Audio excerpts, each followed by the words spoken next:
आप सभी का स्वागत है आपके अपने इस YouTube चैनल अचीव गोल कोचिंग सेंटर में। देखिए, इसके पिछले वाले वीडियो में हम लोगों ने क्या किया था, जो प्रश्नावली 2.2 है उसका प्रश्न संख्या 1 पूरी तरीके से क्या कर लिया, कंप्लीट कर लिया, उसे अच्छी तरीके से सीखा भी। अब प्रश्नावली जो 2.2 का दूसरा प्रश्न है उसको आज करेंगे और उसे भी अच्छी तरीके से क्या करेंगे, सीखेंगे। जो प्रश्नावली 2.1 है और 2.2 का पहले क्वेश्चन का लिंक आपको डिस्क्रिप्शन बॉक्स में दे दिया जाएगा। आप उसे पहले देखेंगे और सीखेंगे तभी ये प्रश्न करेंगे, क्योंकि जब तक वे सब कॉन्सेप्ट क्लियर नहीं होगा आप इसे अच्छी तरीके से नहीं कर पाएंगे। तो आज का ये जो प्रश्न संख्या हम लोग का 2 है उसका फॉर्मूला देखेंगे और उस फॉर्मूले के आधार पे जो प्रश्न दिया है उसको क्या करेंगे, हल करेंगे। देखिए, आपका जो चैप्टर पहला था उसे हम लोगों ने भी अच्छी तरीके से सॉल्व किया और अच्छी तरीके से सीखा भी। और प्रश्न संख्या जो हम लोग का ये है 2, आज प्रश्नावली 2.2 का, उसे भी अच्छी तरीके से सीखेंगे और क्या करेंगे, इस चैप्टर को भी यहाँ पे समाप्त करेंगे। फिर अगले वीडियो में हम लोग नया चैप्टर क्या करेंगे, स्टार्ट करेंगे। आज का जो प्रश्न है उसे क्या करेंगे, आइए स्टार्ट करते हैं। तो चलिए आइए देखते हैं प्रश्न संख्या 2। देखिए, प्रश्न संख्या 2 में क्या है, दिया हुआ है कि एक द्विघात बहुपद बनाइए जिसके शून्यकों के योग व गुणनफल क्रमशः दी गई संख्या है। ठीक है, ये जो संख्या दी गई है इसमें शून्यकों का एक योगफल है, एक शून्यकों का क्या है, गुणनफल है। इसमें क्रमशः आपको बता दिया गया है। जब इस तरीके से बोलता है तो द्विघात समीकरण का जो फॉर्मूला आता है आपका, वे आता है एक्स स्क्वायर, सूत्र एक्स स्क्वायर माइनस, यहां लिखेंगे शून्यकों का योगफल प्लस यहां पे x प्लस शून्यकों का गुणनफल, शून्यकों का गुणनफल। यानी कि हम लोग जानते हैं कि इसको लिख सकते हैं x square minus alpha plus beta x plus alpha into beta बराबर 0। इतना हम लोग क्या करेंगे, मानकर चलेंगे। ठीक है, क्योंकि जब एलसीएम लेंगे ये आपको समझने में बहुत ज्यादा क्या होगा, आसानी होगा, इसलिए हम इस तरीके से बता रहे हैं। अब इसमें बोला गया एक द्विघात बहुपद बनाइए जिसके शून्यकों का योग हुआ, शून्यकों का गुणनफल जो है क्रमशः दिया हुआ है। क्रमशः मतलब क्रम के अनुसार दिया हुआ है, यानी कि जो पहला दिया हुआ है ये शून्यकों का योगफल है, यानी कि अल्फा प्लस बीटा का मान कितना दिया हुआ है, 1/4। और दूसरा जो दिया हुआ है शून्यकों का गुणनफल दिया है, यानी कि अल्फा इंटू बीटा बराबर कितना दिया हुआ, -1। ठीक है, तो सूत्र हमने आपको बता दिया कि सूत्र क्या है कि x square minus alpha plus beta x plus alpha into beta बराबर 0। तो x square minus alpha plus beta का मान 1/4 है, फिर यहाँ पे x है तो x लिखेंगे, प्लस अल्फा इंटू बीटा का मान कितना है, -1 बराबर 0। यहाँ x square minus 1/4x plus minus -1 बराबर 0। इसके नीचे कुछ नहीं 1, इसके नीचे कुछ नहीं 1, एलसीएम लेंगे क्या आएगा 4। 1 के पहाड़े में 4 4 बार में आता है, यहाँ पे 4x स्क्वायर हो जाएगा। 4 के पहाड़े में 4 1 बार में आता है तो माइनस यहाँ पे 1x, तो x सिर्फ लिखेंगे। -1 के पहाड़े में 4 4 बार में आता है तो यहाँ पे 4 बराबर 0। यानी कि इसको लिख सकते हैं, जब 4 का गुणा 0 में करेंगे तो 0 ही आएगा, यानी कि 4x square minus x minus 4, ये आपका क्या आ गया, द्विघात समीकरण आ गया। हो गया, एक द्विघात बहुपद बनाइए तो एक आपको द्विघात बहुपद मिल गया। ये पहला था। दूसरा आपको दिया हुआ है अल्फा प्लस बीटा का मान कितना दिया हुआ है, यानी कि शून्यकों का योगफल कितना दिया हुआ है, दूसरा शून्यकों का योगफल दिया हुआ है आपको √2। शून्यकों का गुणनफल यानी कि अल्फा इंटू बीटा दिया हुआ है 1/3। सूत्र वही होगा आपका, ये x square minus alpha plus beta x plus alpha into beta बराबर 0।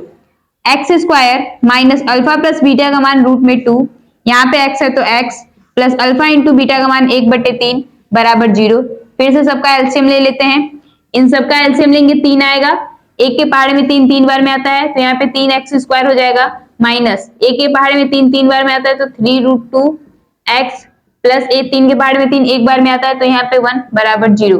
अब 3 का गुणा यहाँ पे करेंगे तो आपको एक द्विघात समीकरण मिलेगा, 3x square minus 3√2 plus 1 equal 0। तो 0 नहीं लिख रहे हैं आप, कितना समझिए कि आपका जो द्विघात बहुपद आएगा वो क्या आएगा, 3x स्क्वायर माइनस 3√2 प्लस 1। ठीक है, अब देखेंगे तीसरा प्रश्न। तो चलिए आइए देखते हैं प्रश्न संख्या दूसरे का तीसरा।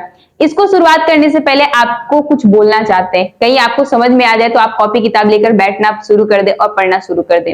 देखिए, उदास होने के लिए पूरी उम्र पड़ी है, उदास होने के लिए पूरी उम्र पड़ी है, उठो, संघर्ष करो, क्योंकि सामने क्या है, जिंदगी खड़ी है। आप लोगों का क्या है, आप लोग अगर मोबाइल लेकर बैठेंगे तो आपको 2-3 बजे तक नींद नहीं आएगी, लेकिन आप लोग अगर किताब लेकर बैठेंगे आप लोगों को तो 10 बजे ही नींद आ जाएगी। तो आप लोग किताब लेकर इस तरीके से बैठिए कि जो आप मोबाइल के साथ करे हुए किताब के साथ कीजिए। आप क्या कीजिए, 10 बजे का जगह आप 2-2, 3-3 बजे तक क्या कीजिए, जगिए, पढ़िए, क्योंकि आपको अपने माता पिता का नाम रोशन करना है, आपको अपना नाम रोशन करना है। ठीक है, अपने पेरेंट्स के साथ साथ अपने टीचर का भी क्या करना है, नाम रोशन करना है। तो आप पहले पढ़िए और अच्छी तरीके से पढ़िए। ठीक है, पढ़ना नहीं है, उसको समझना है। पढ़ने के लिए सब कोई पढ़ेगा, जब तक आप समझेंगे नहीं तब तक उसका कोई मतलब नहीं निकलेगा, क्योंकि लिखने के लिए आप लिख लेंगे और समझेंगे नहीं तो आप फिर थोड़ी देर बाद क्या हो जाएगा, भूल जाएंगे आप लोग। तो इसलिए अच्छी तरीके से पढ़िए। तो मैम आपने तो इतना सारा बता दिया, क्वेश्चन भी बताइए, तो ऑफ कोर्स आपको क्वेश्चन भी बताएंगे। तो देखिए क्वेश्चन में दिया गया है वही है, आपको द्विघात बहुपद बनाना है। जो जिस तरीके से पहला और दूसरा किए उसी तरीके से सारा ये भी करना है। इसमें देखिए शून्यकों का योगफल आपका 0 दिया है और शून्यकों का गुणनफल क्या दिया है, रूट में 5 दिया है। सूत्र क्या था आपका, जल्दी बताइए, सूत्र क्या था, एक्स स्क्वायर, हाँ, माइनस अल्फा प्लस बीटा, ठीक है, x plus alpha into beta बराबर 0। 0 इसलिए मान के चल रहे हैं क्योंकि आपको एलसीएम लेने में क्या होगा, आसानी होगा, क्योंकि बाद में पूछेंगे मैम जो आपने अपॉन में एलसीएम लिया था वो कहाँ गया, इसलिए। ठीक है, अब इसमें क्रमशः क्या दिया हुआ है, शून्यकों का योगफल, यानी कि अल्फा प्लस बीटा का मान कितना दिया हुआ है, 0, और अल्फा इंटू बीटा का मान कितना दिया हुआ है, रूट में 5। समीकरण ये है हमारा, x square minus alpha plus beta x plus alpha into beta बराबर 0। एक्स स्क्वायर हो गया माइनस अल्फा प्लस बीटा का मान कितना दिया हुआ है, 0, फिर ये x plus alpha into beta का मान कितना दिया हुआ, रूट में 5 बराबर 0, यानी कि एक्स स्क्वायर माइनस 0x, 0 का गुणा x में करेंगे तो 0 आएगा, तो बचेगा क्या, प्लस रूट में 5 आ गया। अगला क्या दिया हुआ है, दिया हुआ है कि 1 और 1, यानी कि अल्फा प्लस बीटा का मान कितना दिया हुआ है, 1, और अल्फा इंटू बीटा का मान भी कितना दिया हुआ है, 1। सूत्र आपका क्या है, x square minus alpha plus beta x plus alpha into beta बराबर 0।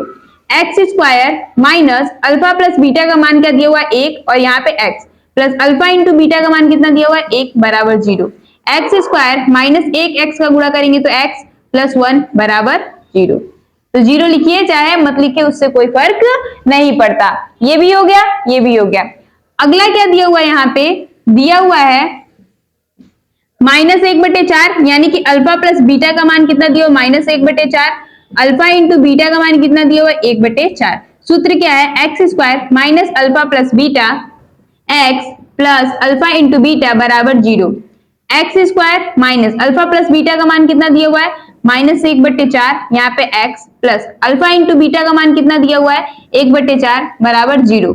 X square minus minus plus 1/4 x plus 1/4 बराबर 0। इसके नीचे कुछ नहीं, 1, एलसीएम लेंगे, तो एलसीएम लेंगे तो ये 4 आएगा। 1 के पार्ट में 4 कितनी बार में आता है, 4 बार में। 4 का गुणा यहाँ पे करेंगे, 4x स्क्वायर प्लस 4 के पहाड़ में 4 कितनी बार में आता है, 1 बार में। 1 का गुणा 1 में करेंगे 1x आएगा, प्लस 4 के पहाड़ में 4 कितनी बार में, फिर से वही 1 बार में। 1 का गुणा 1 में करेंगे 1 बराबर 0, यानी कि ये हो जाएगा 4x स्क्वायर प्लस 1 का मल्टीप्लाई x में करेंगे x प्लस 1, और ये 4 का गुणा 0 में करेंगे तो क्या आ जाएगा 0। एक समीकरण ये मिल गया। अगला आपको दिया हुआ है 4 और 1 दिया हुआ है, 4 और 1, यानी कि आपका ये अल्फा प्लस बीटा कितना दिया हुआ है, 4, और अल्फा इंटू बीटा कितना दिया हुआ है, 1। सूत्र आप लोगों को क्या है, x square minus alpha plus beta x plus alpha into beta बराबर 0।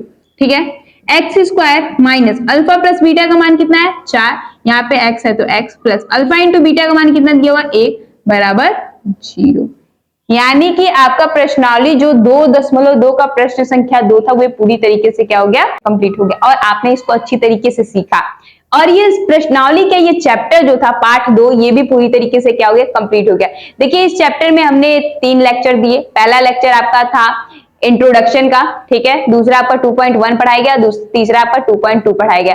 2.2 का जो था यानी प्रश्नावली 2.2 का, इसमें 2 लेक्चर हुआ, एक प्रश्न संख्या 1 का लेक्चर हुआ, एक प्रश्न संख्या 2 का लेक्चर हुआ। इनका सारा लिंक आपको डिस्क्रिप्शन बॉक्स में मिल जाएगा। आप इसे पहले पढ़िए और अच्छी तरीके से समझिए। आप इस वाले को पढ़ने से पहले परिचय देखिए, फिर 2.1 देखिए, फिर 2.2 का आपका जो प्रश्न संख्या 1 है उसे कंप्लीट कीजिए, फिर इसे आप पढ़िएगा। क्योंकि एक एक करके पढ़ेंगे तो आपको समझ में आएगा, एक बार पढ़ेंगे तो आपको समझ में नहीं आएगा। आपको ये नहीं समझ में आएगा कि ये प्रश्न कहां से आ रहा है, उसके बाद ये सूत्र कैसे बन रहा है। तो इसलिए आप पहले परिचय देखिएगा, फिर एक एक करके एक्सरसाइज को क्या कीजिएगा, कंप्लीट कीजिएगा। अगर वीडियो अच्छा लगे तो ज्यादा से ज्यादा शेयर कीजिए और अपने दोस्तों तक भी भेजिए, और चैनल को सब्सक्राइब कीजिए, वीडियो को लाइक कीजिए और कमेंट कीजिए। अगर कोई डाउट हो तो आप हमसे पूछिए, हम आपको डाउट जरूर क्या करेंगे, क्लियर करेंगे। चलिए मिलते हैं नेक्स्ट वीडियो में, और नेक्स्ट वीडियो में आप लोग पढ़ कर आएंगे। पूरा 2 चैप्टर जब तक कंप्लीट नहीं होगा, हम आपका तीसरा चैप्टर स्टार्ट नहीं करेंगे, क्योंकि हम आपसे प्रश्न पूछेंगे और आपको उसका जवाब देना पड़ेगा। ठीक है, तो चलिए मिलते हैं नेक्स्ट वीडियो में। तब तक thank you, tata, bye bye.